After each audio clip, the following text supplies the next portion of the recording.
Chapter 1. Fidelity Computing was the most colorful PC company in Silicon Valley. A Catholic priest, a Mormon bishop, and an Orthodox rabbi walk into a technology gold rush and start a computer company. The fact that it sounded like the setup for a nerdy joke about the mid-1980s was fantastic for their bottom line. Everyone who heard their story loved it. As juicy as the story of Fidelity Computing was, they flew under most people's radar for years, even as they built a wildly profitable technology empire from direct sales through faith groups. The first time most of us heard of them was in 1983, when Byte ran its cover story on Fidelity Computing, unearthing a parallel universe of technology that had grown up while no one was looking. At first, I thought maybe they were doing something similar to Apple's new Macintosh. Like Apple, they made PCs, the Wise PC, an operating system, Wise DOS, and a whole line of monitors, disk drives, printers, and software. Like the Mac, none of these things worked with anything else. You needed to buy everything from floppy disks to printer cables, specially from them, because nothing anyone else made would work with their system. And like the Mac, they sold mostly through word of mouth. The big difference was that Mac users were proud to call themselves a cult, while Fidelity Computing's customers were literally a religion. Long after Fidelity had been called to the great beyond, its most loyal customers gave it an afterlife, nursing their computers along until the parts and supplies ran out. They'd have kept going, even then, if there'd been any way to unlock their machines and use the same stuff the rest of the computing world relied on. But that wasn't something Fidelity Computing would permit, even from beyond the grave.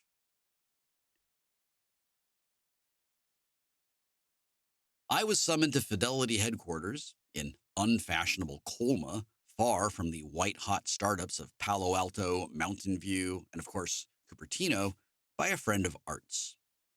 Art had a lot more friends than me. I was a skipping stone, working as the part-time bookkeeper/accountant/CFO for half a dozen companies and never spending more than 1 or 2 days in the same office. Art was hardly more stable than me. He switched startups all the time, working for as little as 2 months and never more than a year before moving on. His bosses knew what they were getting. You hired Art Hellman to blaze into your company, take stock of your product plan, root out and correct all of its weak points, build core code libraries, and then move on. He was good enough and sufficiently in demand to command the right to behave this way, and he wouldn't have it any other way. My view was it was an extended celebration of his liberation from the legal villainy of Nick Cassidy III. Having narrowly escaped a cage, he was determined never to be locked up again. Art's engagements, as he called them, earned him the respect and camaraderie of half the programmers and hardware engineers in the Valley. This in spite of the fact that he was a public and ardent member of the Lavender Panthers, wore the badge on his lapel, went to the marches, and brought his boyfriend to all the places where his straight colleagues brought their girlfriends. He'd come out to me less than a week after I arrived by the simple expedient of introducing the guy he was watching TV with in our living room as Louis, his boyfriend. Louis was a Chinese guy about our age, and his wardrobe, plain white tee, tight blue jeans, loafers, matched the new look Art had adopted since leaving Boston. Louis had a neat, short haircut that matched Art's new haircut, too. To call the Art I'd known in Cambridge a slob would be an insult to the natty, fashion-conscious, modern slob. He'd favored old band t-shirts with fraying armpit seams, too big jeans that were either always sliding off his skinny hips or pulled up halfway to his nipples. In the summer, his sneakers had holes in the toes. In the winter, his boots were road salt-crusted crystalline eruptions. His red curls were too chaotic for a white boy fro and were more of a heap. And they often went days without shaving. There were members of the Newbury Street Irregulars who were bigger slobs than Art, but they smelled. Art washed, but otherwise he looked like a homeless person or a hacker. His transformation to a neatly dressed, clean-shaven fellow with a $25 haircut that he actually used some sort of hairspray on was remarkable. I'd assumed it was about his new life as a grown-up, living far from home and doing a real job. Turned out that wasn't the reason at all. Oh, I said, that makes a lot of sense. I shook Lewis's hand. He laughed. I checked Art. He was playing it cool, but I could tell he was nervous. I remembered Lucille and how she listened and what it felt like to be heard. I thought about Art and the things he'd never been able to tell me. There'd been a woman in the Irregulars who there were rumors about. And there were a pair of guys one floor down in Art's building who held hands in the elevator. But as far as I knew, up until that moment, I hadn't really ever been introduced to a homosexual person. I didn't know how I felt about it, but I did know how I wanted to feel about it. So Art didn't just get to know all kinds of geeks from his whistle-stop tour of Silicon Valley's hottest new tech ventures. He was also plugged into this other network of people from the Lavender Panthers and their boyfriends and girlfriends and the people he knew from bars and clubs. He and Lewis lasted for a couple of months. And then there were a string of weekends where there was a new guy at the breakfast table, and then he settled down for a while with Artemis, and then he hit a long dry spell. I commiserated. I'd been having a dry spell for nearly the whole 2 years I'd been in California. The closest I came to romance was exchanging a letter with Lucille every couple of weeks. She was a fine pen pal, but that wasn't really a substitute for a living, breathing woman in my life. Art threw himself into his volunteer work, and he was only half joking when he said he did it to meet a better class of boys than you got at a club. Sometimes there'd be a committee meeting in our living room, and I'd hear about the congressional committee hearing on the gay plague and the new wave of especially vicious attacks. It was pretty much the only time I heard about that stuff. No one I worked with ever brought it up, unless it was to make a terrible joke. It was Murph, one of the guys from those meetings, who told me that Fidelity Computing was looking for an accountant for a special project. He had stayed after the meeting, and he and Art made a pot of coffee and sat down in front of Art's Apple clone, a Franklin Ace 1200 that he'd scored 6 months ahead of its official release. After opening the lid to show Murph the interior, Art fired it up and put it through its paces. I hovered over his shoulder, watching. I'd had a couple of chances to play with the 1200, and I wanted one more than anything in the world except for a girlfriend. Marty, Art said, Murph was telling me about a job I thought you might be good for. The Ace 1200 would have a list price of $2,200. I pulled up a chair. Fidelity Computing's business offices were attached to their warehouse right next to their factory. It took up half of a business park in Colma, and I had to circle it twice to find a parking spot.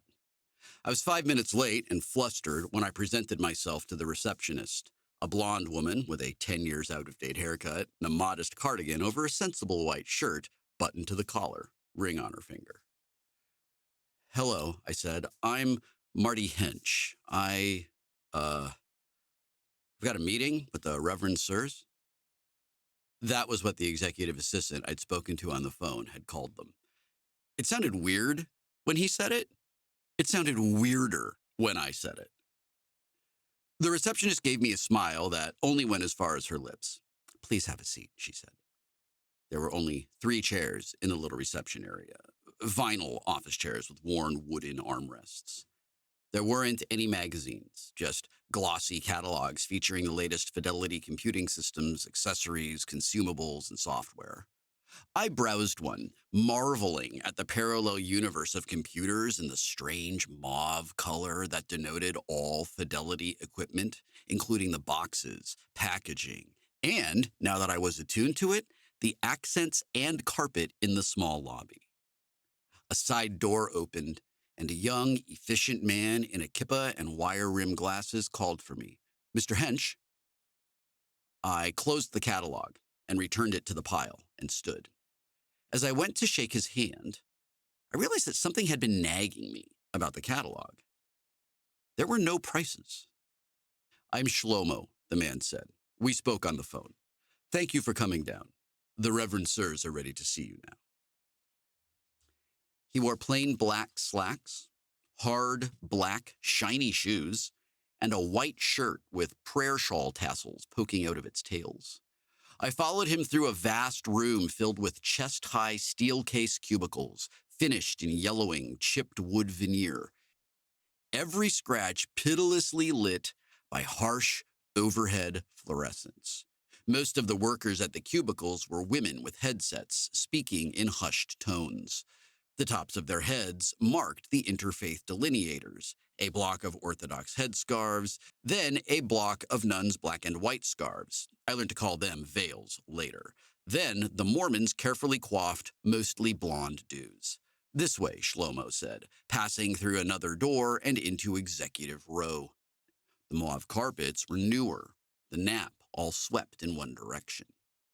The walls were lined with framed certificates of appreciation, letters from religious and public officials. Apparently, the church and state were not separate within the walls of Fidelity Computing. Photos of progressively larger groups of people ranked before progressively larger offices, the company history. We walked all the way to the end of the hall, past closed doors with nameplates, to a corner conference room, the glass wall down one side showing a partial view of a truck loading dock behind half-closed vertical blinds. Seated at intervals around a large conference table were the Reverend Sirs themselves, each with his own yellow pad, pencil, and coffee cup. Shlomo announced me. Reverend Sirs, this is Marty Hench. Mr. Hench, these are Rabbi Yisrael Finkel, Bishop Leonard Clark, and Father Marek Tarnowski. He backed out of the door, leaving me standing, unsure if I should circle the table, shaking hands, or take a seat, or... Please, sit, Rabbi Finkel said. He was 50-ish, round-faced and bear-shaped, with graying side locks and beard, and a black suit and tie. His eyes were sharp behind horn-rimmed glasses. He gestured to a chair at the foot of the table. I sat, and then rose a little to undo the button of my sport coat. I hadn't worn it since my second job interview, when I realized it was making the interviewers uncomfortable. It certainly made me uncomfortable. I fished out the little steno pad and stick pen I'd brought with me. Thank you for coming, Mr. Hench. The rabbi had an orator's voice, that big chest of his serving as a resonating chamber like a double bass. Of course, I said. Thanks for inviting me. It's a fascinating company you have here. Bishop Clark smiled at that. He was the best dressed of the three, in a well-cut business suit, his hair short, neat, side-parted. His smile was very white and very wide. He was the youngest of the three, in his late 30s, I'd guess. Thank you, he said.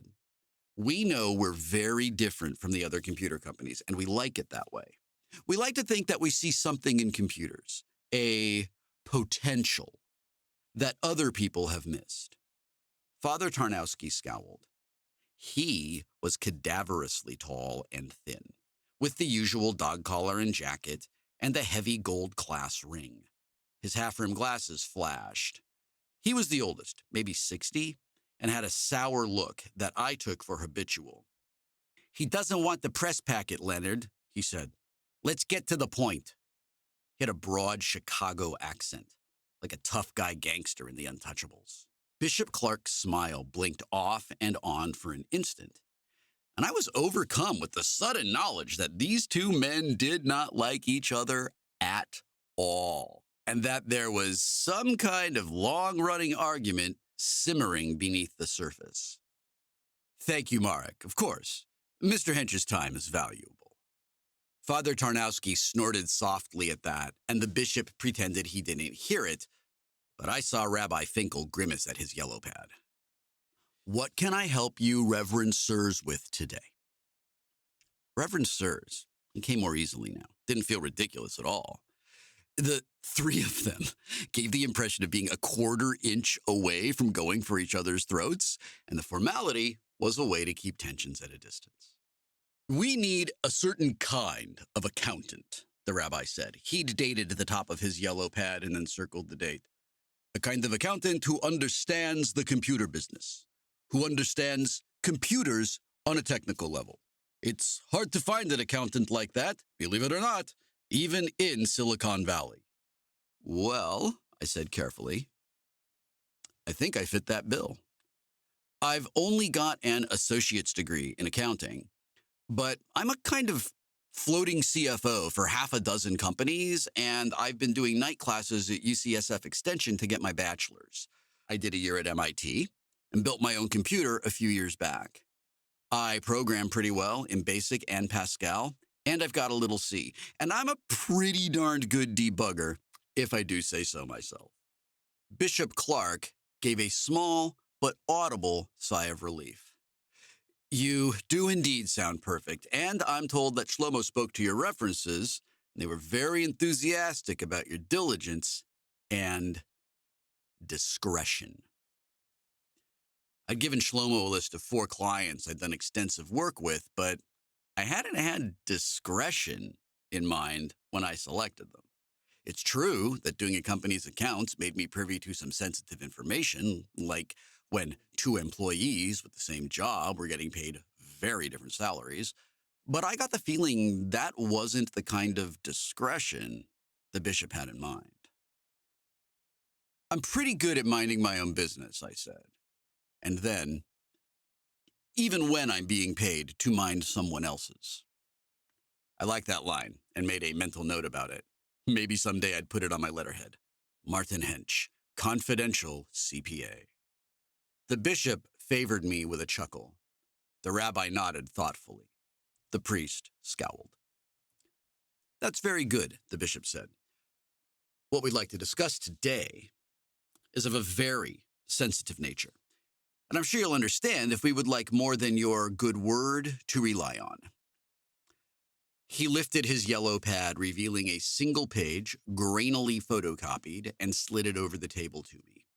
That's our standard non-disclosure agreement, he said. He slid a pen along to go with it. I didn't say anything. I'd signed a few NDAs, but only after I'd taken a contract. This was something different. I squinted at the page, which was a 2nd or 3rd generation copy and blurry in places. I started to read it. The bishop made a disgusted noise. I pretended I didn't hear him. I crossed out a few clauses and carefully lettered in an amendment. I initialed the changes and slid the paper back across the table to the bishop and found the smile was gone from his face. All 3 of them were now giving me stern looks, wrath of God looks, the kind of looks that would make a 21-year-old kid like me very nervous indeed. I felt the nerves rise and firmly pushed them down. Mr. Hench, the bishop said, his tone low and serious. Is there some kind of problem? It pissed me off. I had driven all the way to, for Christ's sakes, Colma, and these 3 weirdo godbotherers had ambushed me with their everything in the kitchen sink contract. I had plenty of work, and I didn't need theirs, especially not if this was the way they wanted to deal.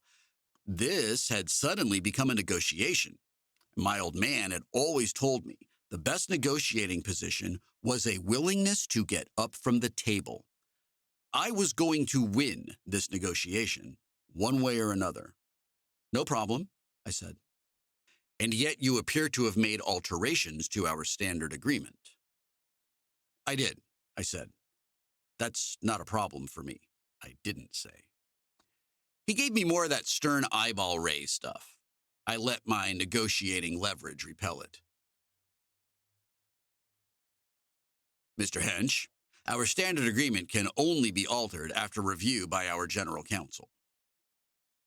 That sounds like a prudent policy, I said, and met his stare. He clucked his tongue. I can get a fresh one, he said. This one is no good. I cocked my head. I think it'd be better to get your general counsel, wouldn't it? The 3 of them glared at me. I found I was enjoying myself. What's more, I thought Rabbi Finkel might be suppressing a little smile, though the beard made it hard to tell. Let me see it, he said, holding his hand out. Bishop Clark gave a minute shake of his head. The rabbi half rose, reached across the table, and slid it over to himself, holding it at arm's length and adjusting his glasses. He picked up his pen and initialed next to my changes. "Those should be fine," he said, and slid it back to me. "Sign, please." "Yisrael," Bishop Clark said, an edge in his voice.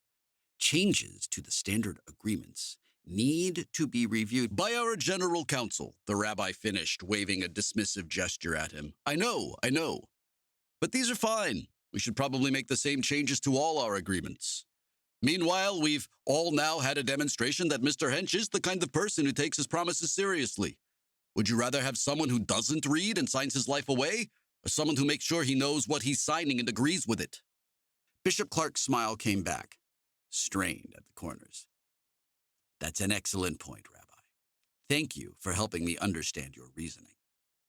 He collected the now signed contract from me and tucked it back under his yellow pad. "Now," he said, "we can get down to the reason we asked you here today."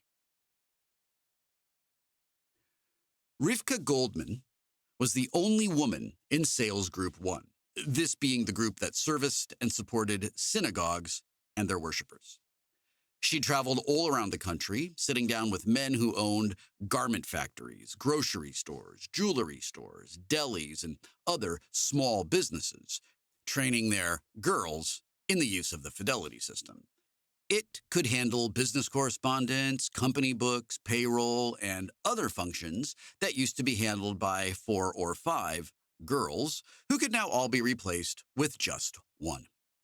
Rivka was the only woman, and often it wasn't she who made the sale because the men who owned these businesses talked to other men.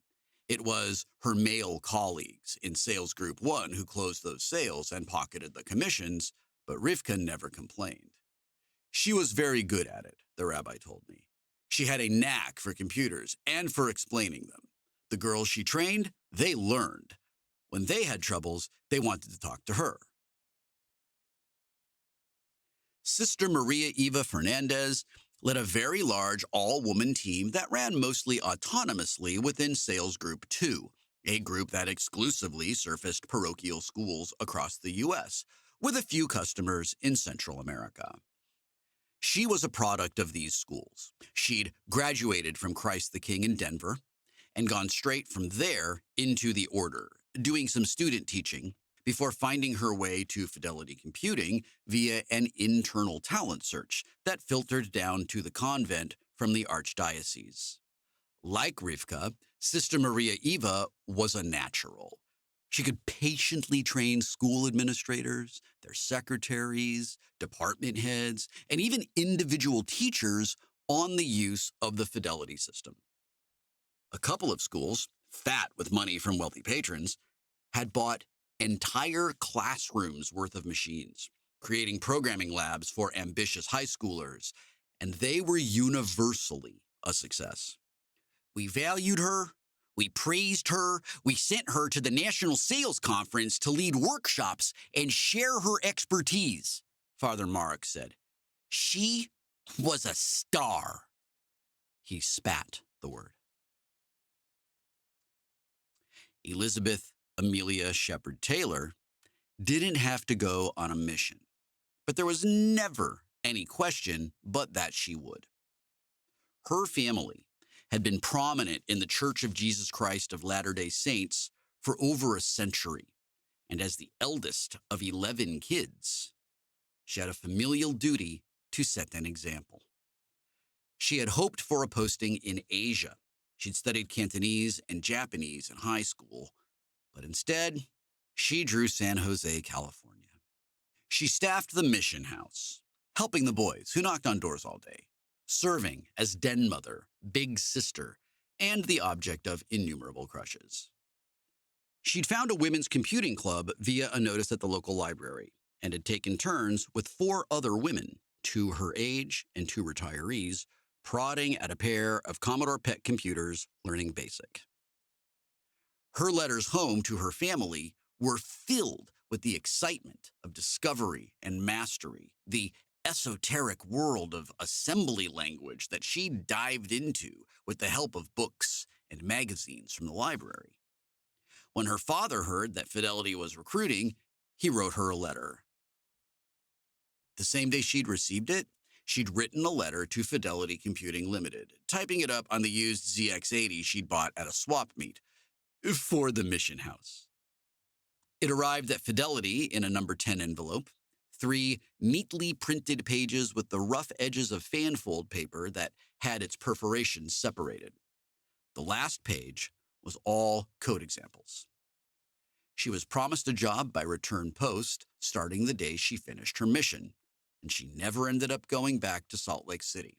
Just got a Caltrain to the Daly City station and met with Bishop Clark's personal assistant, a young man named John Garn, who had done his mission in Taipei, and chatted with her the whole way to the office in Taiwanese, which she laboriously parsed into Cantonese.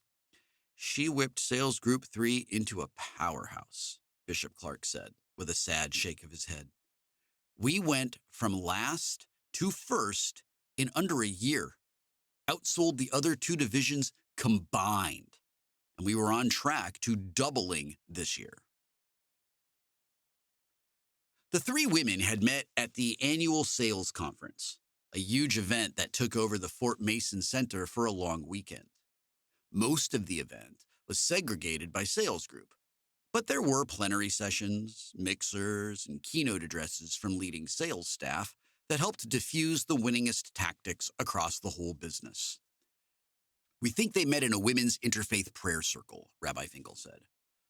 Father Marek made another of his disgusted grunts, which were his principal contributions to the conversation.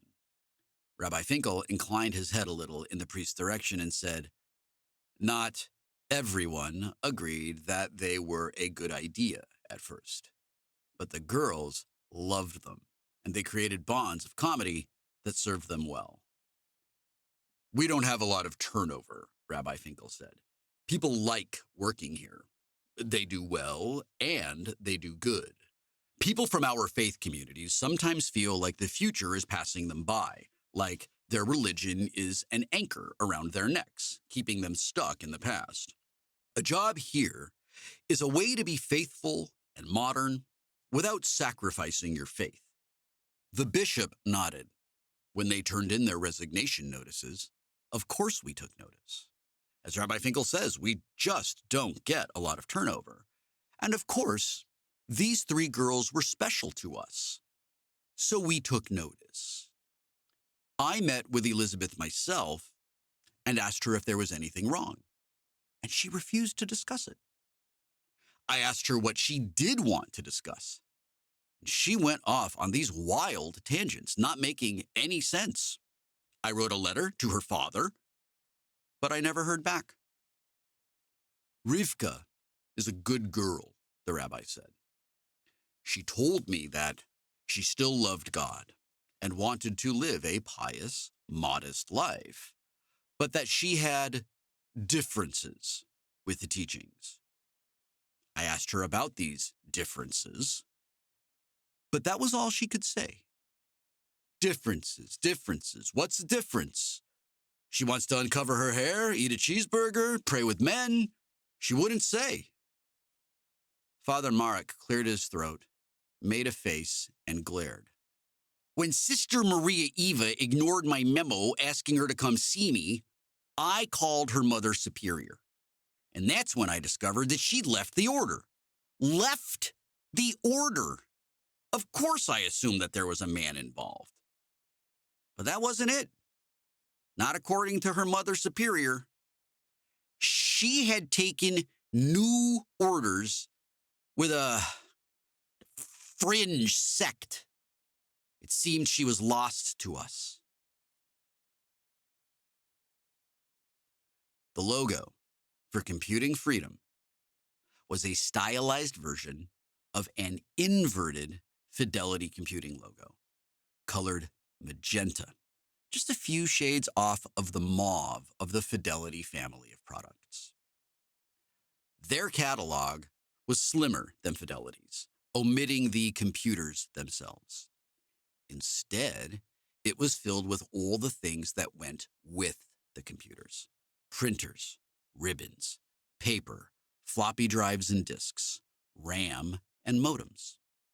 Unlike the Fidelity catalog, CF's catalog had prices. They were perfectly reasonable prices, maybe even a little on the high side.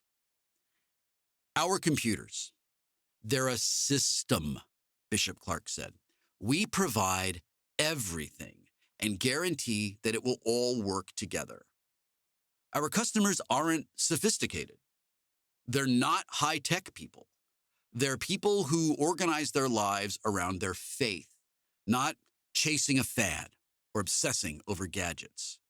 We hold their heads, Rabbi Finkel said. There's always someone who will answer the phone and help them, whatever problem they're having. It's like a family. One of their computers breaks, we send them another one. That way, they can keep working. We know the system is important to them. It's not cheap, Father Marek said. That kind of customer service isn't cheap. We filed a suit as soon as we found out, Bishop Clark said. We didn't want to. He looked sad. What choice did we have? It wasn't a question. CF managed to fly under the radar for a couple of months. They started with sales calls, cold calls to their old contacts, their best customers, explaining that they had created a new business, one that could supply them with high-quality, interchangeable products for their Fidelity systems. The prices were much lower than Fidelity's, often less than half. Sure, they were less than half, Father Marek said. When you don't have to pay a room full of customer service people, you don't have to charge as much. The customers were happy. But then, a San Antonio stake president was invited to dinner at the home of a local prominent businessman, the owner of a large print shop, who relied so heavily on Fidelity systems to run his business that he kept one at home in his study with a modem that let him dial into the plant and look at the day's production figures and examine the hour sheets and payroll figures. The president noticed the odd-colored box of fan-fold printer paper behind the congregant's desk, feeding a continuous river of paper into the printer's sprockets. He asked after the odd packaging, and the parishioner gave him a catalog. CF included a spare catalog with every order, along with a handwritten note on quarter-size stationery thanking the customer for his business. The president assumed that this was some kind of new division of Fidelity, and he was impressed with the prices and selection in the catalog. Naturally, when he needed a new box of floppy disks, he asked one of the girls in his congregation for a box of the low-cost items. Why would he ask a girl in his congregation? Didn't he have a Fidelity sales rep? I'd filled much of my little steno pad with notes by this point. It was quite a story, but I wasn't quite sure where I fit in with it. Bishop Clark started to answer, but Father Marek silenced him by clearing his throat in a loud and pointed way. The priest stared at me for a long time, seeming to weigh me and find me wanting. I can't say I liked him, but he fascinated me. He had such a small bag of tricks. Those glares and noises, but he was a virtuoso with them. Like a diner cook who can only make a half dozen dishes, but prepares them with balletic grace. Mr. Hench, he said. He let the words hang in the air. Mr. Hench, he said again. I knew it was a trick, but he performed it so well. I felt a zing of purely irrational, utterly involuntary anxiety. We don't have a traditional sales force. The sales groups are small, and their primary role is empowerment. He leaned so heavily on the word that I heard the capital letter. Our sales groups travel around.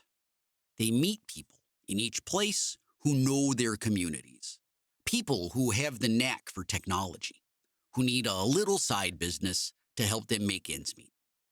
The sales groups train these people, teach them how to spot people who could use our systems, how to explain the benefits to them. They use their personal connections, the mutual trust, to put our machines where they can do the most good. Bishop Clark could see I wasn't quite following. It's like the Avon lady. You know, ding dong, Avon calling. Those girls are talking to their neighbors, helping them find the right products. Their friends get the best products for their needs. The girls get a commission, and everyone is happy. I got it then. Fidelity was a pyramid scheme. Well, that was a waste of time. I almost said so, but then I held my tongue. I didn't want to get into an argument with these men. I just wanted to leave. We're not a pyramid scheme, Rabbi Finkel said. Had it shown on my face? Maybe rabbis got a lot of practice reading people, hearing the unsaid words. We follow the rules. The Federal Trade Commission set the rules in 1979, and we've always followed them. We are a community-oriented business serving faith groups, and we want to give back to them. That's why we pay commissions to local people. It's our way of putting some of our profits into the communities that depend on us. That's so well said, Bishop Clark said. So well said. Perfect. In fact, perfect, Rabbi Finkel said with a scowl that made it clear he wasn't happy to have been interrupted.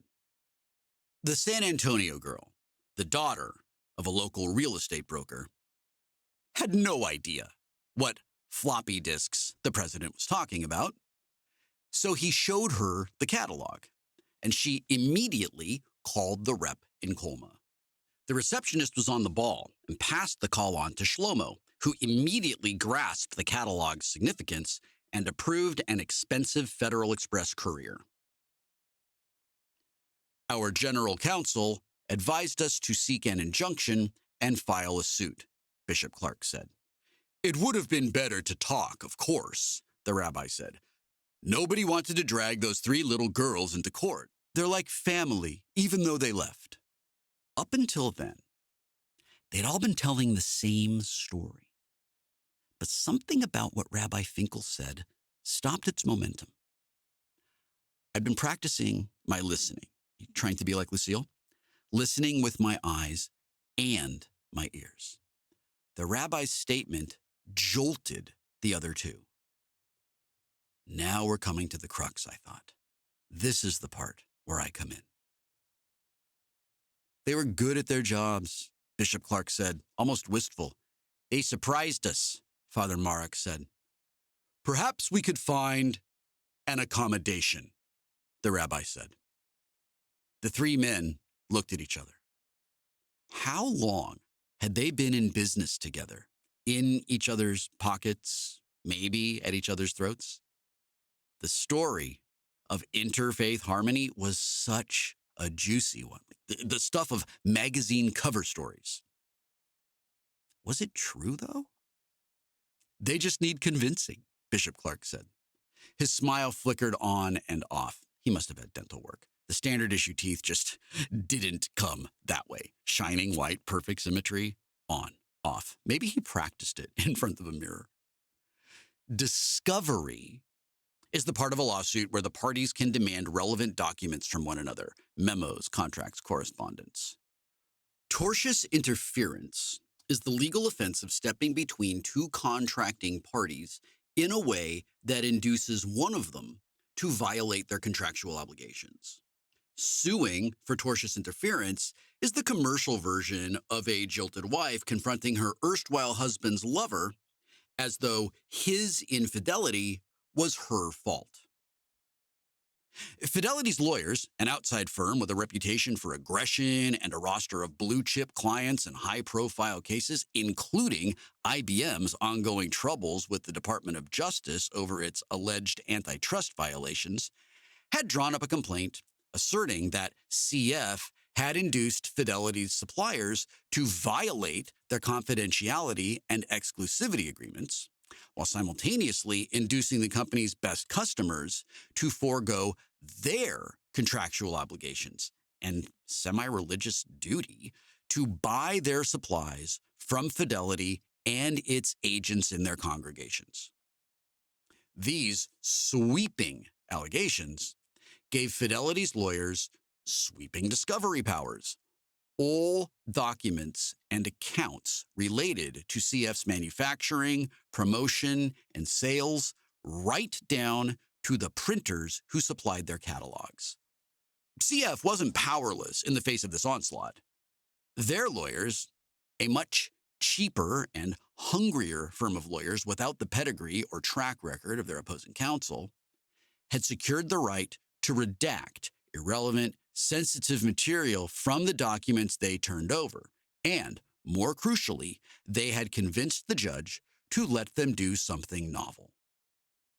The bishop hoisted a banker's box onto the table and set it down with a thud. He lifted the lid like a conjurer's trick and brought out 2 thick binders of paperwork bristling with dividers. "This is the hard copy," he said. "It's almost nothing. Photocopies of handwritten memos, mostly." He reached back in and produced a mauve box of floppy disks, the 5 1/4-inch kind that already seemed slightly quaint compared to the small, rigid 3 1/2-inch floppies that all the new computers were using. He produced a second box, a third, a fourth, a fifth. The pile grew. 10 boxes of floppy disks, the bishop said. No one had ever asked such a thing of our judge. But he said that 2 computer companies should be able to accept electronic submissions from one another. He said it was obvious that this was the future of discovery, and that we were the perfect litigants to start with, since our dispute was about their piracy of our formats and disks. So, of course, we'd have compatible systems. Somewhere in here is the evidence that they are going to fail in court. The evidence that will force them to come back to the table and negotiate, to talk the way they should have in the first place. They've found some good ways of doing things, and we're interested in that. We want to work with them, not ruin them. We could arrange a sale of their little company to Fidelity on preferable terms, but with something in there to recognize their clever little inventions and innovations. They'd get something rather than nothing. The bishop spread his hands, patted the air. "It's only reasonable," his hands said. "Better they get the money than the lawyers," the rabbi said. "Something is always better than nothing," Father Marek said. "Even an idiot should be able to see that." The other 2 shot him looks. He scowled at them. "We need someone who can make sense of all this." The bishop pointed at his precarious tower of floppy disks. "They thought that they'd overwhelm us with electronic records, that our lawyers were so conservative that they wouldn't be able to sort through them. It's true. They're not set up for this. No one is. But someone could be. We think that for the right kind of person, someone who understands accounting and computers, these records will be easier to handle." There it was. They looked at me. 3 worried sets of eyes. This wasn't how they normally operated. They were taking a risk. I wondered whose idea this was. Not Father Marek. He wanted vengeance. He'd be happy to smash CF, make an example of them. Rabbi Finkel? Perhaps. I could see that he was a thinker, someone who looked around corners.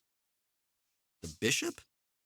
He'd done most of the talking, but I got the impression he always did most of the talking. A Mormon bishop, after all, didn't wear a dog collar or a bearded yarmulke. Mormon bishops are lay people, after all. They look secular. You gentlemen must have customers who do accounting, I said. They know your systems. They know accounts. Why not use someone you already have a relationship with? Someone from the family, as you put it. I loved solving puzzles. It was what made me both a programmer and an accountant. I had flipped into puzzle solving mode and was looking for loose ends where I could begin the untangling process. The three men looked at each other, then away.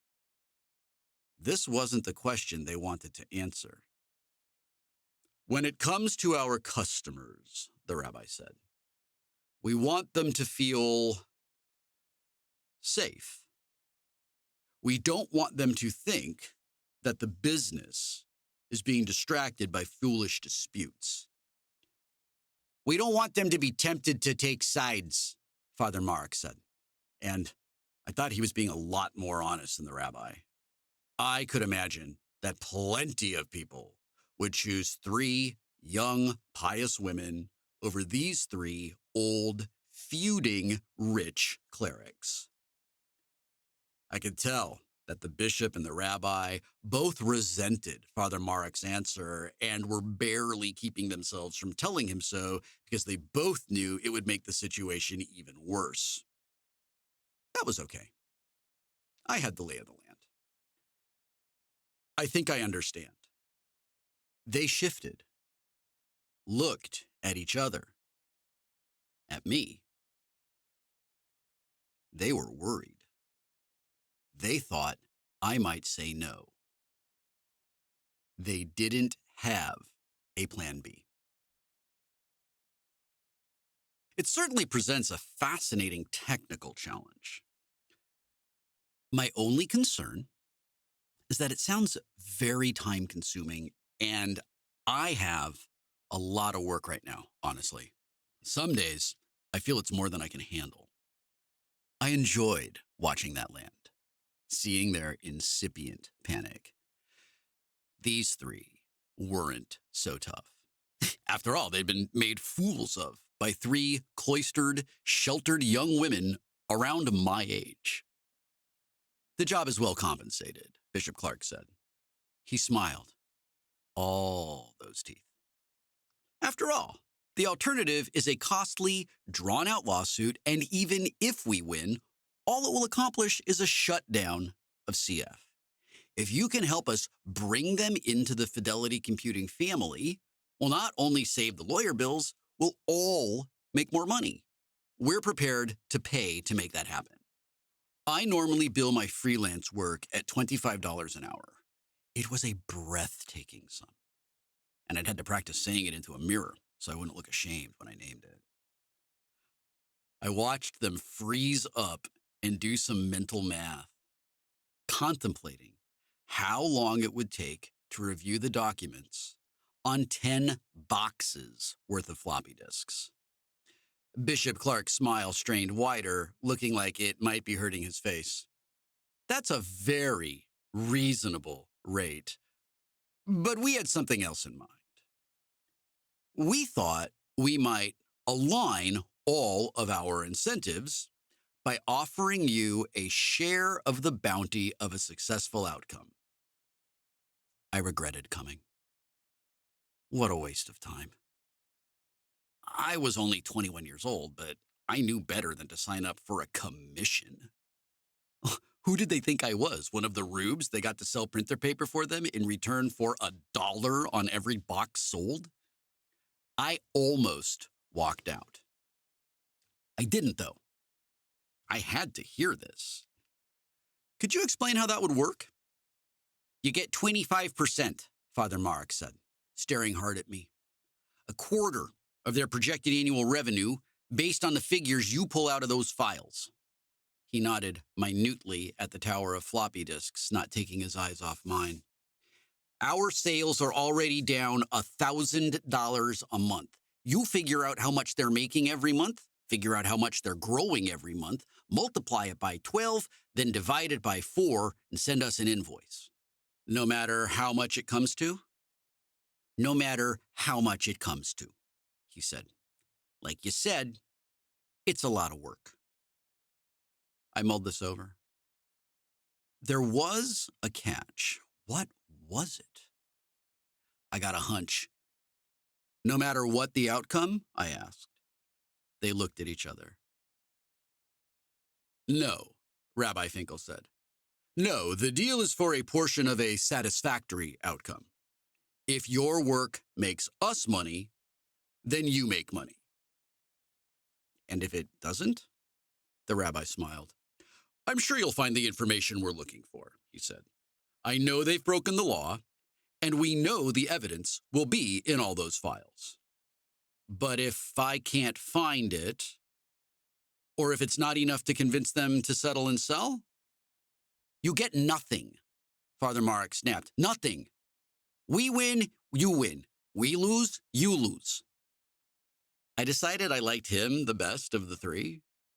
He wasn't trying to hide who he was or what the situation was. He made it clear he didn't think much of me, but at least he thought enough of me to give it to me straight.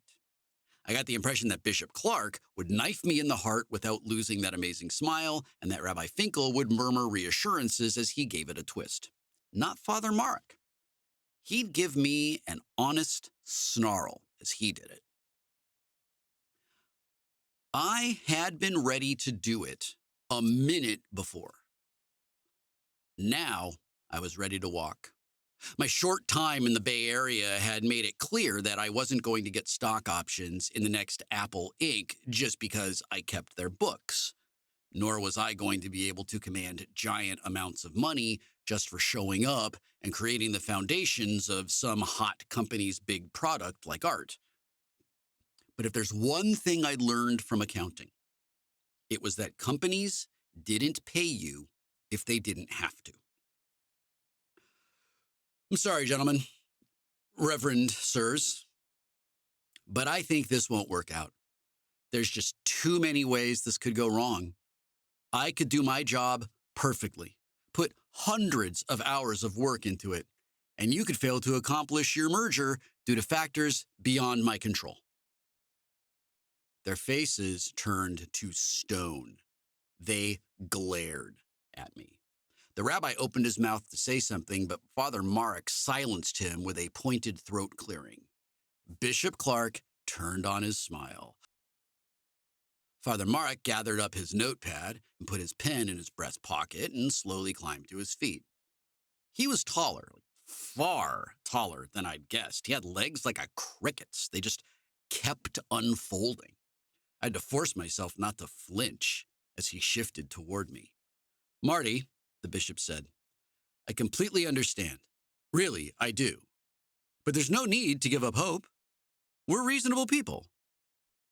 Perhaps you would like to make a counteroffer? I nearly left.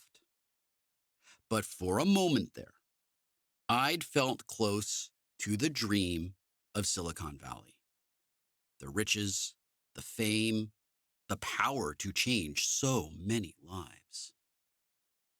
What about? The rabbi and the bishop leaned forward. Father Marek perched on his long legs and folded his arms.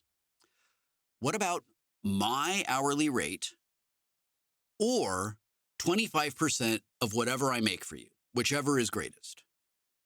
What about whatever is least? The bishop fired back. His smile never wavered. I opened and shut my mouth. If the figures they discussed were real, then my billables would come out to a fraction of what I'd get if they got their way and absorbed CF. I reminded myself that I'd been ready to leave, to forego all the money just a moment before.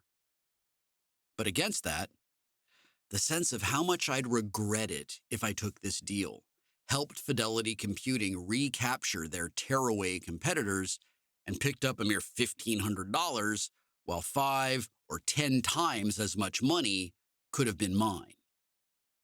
Imaginary regrets were no basis for doing business, I told myself. That's a deal, I said. Bishop Clark clapped his hands together once. I knew we could find a way to work together. How simply wonderful. I can't wait to see what you find, Rabbi Finkel said. We pay net 90, Father Marek said. The girls in payables can get you set up with an invoicing template. He cupped his chin in one hand. Which reminds me, I don't suppose you have a fidelity system, do you? I'm afraid I don't, I said. That's not uncommon for a secular person, Bishop Clark said. We'll loan you a refurb, Father Marek said. Stop by the loading bay after you speak to payables. Tell them I sent you. I'll have my secretary call down to them. Shlomo came and got me and steered me out of Executive Row and back into the cavernous room where the customer service reps murmured into their phones. They all stiffened as the door to Executive Row opened and their conversations took on a hush. I had a friend when I was growing up in San Diego, Mark Reyes. Mark's father was an angry man, the kind of person who'd shout at his wife and kids even when there was a young stranger in the house. I'd seen him punch a wall hard enough to crack the plaster over nothing, a failure to bring in the afternoon paper. The hush in that bullpen took me back to the Reyes household. The tense silence that would fall over it when Mark's father would come home. I humped the banker's box full of CF floppies through the bullpen and into the accounting department, where a middle-aged Orthodox man with side locks and a wide-brimmed hat gave me a floppy disk with an invoice template on it.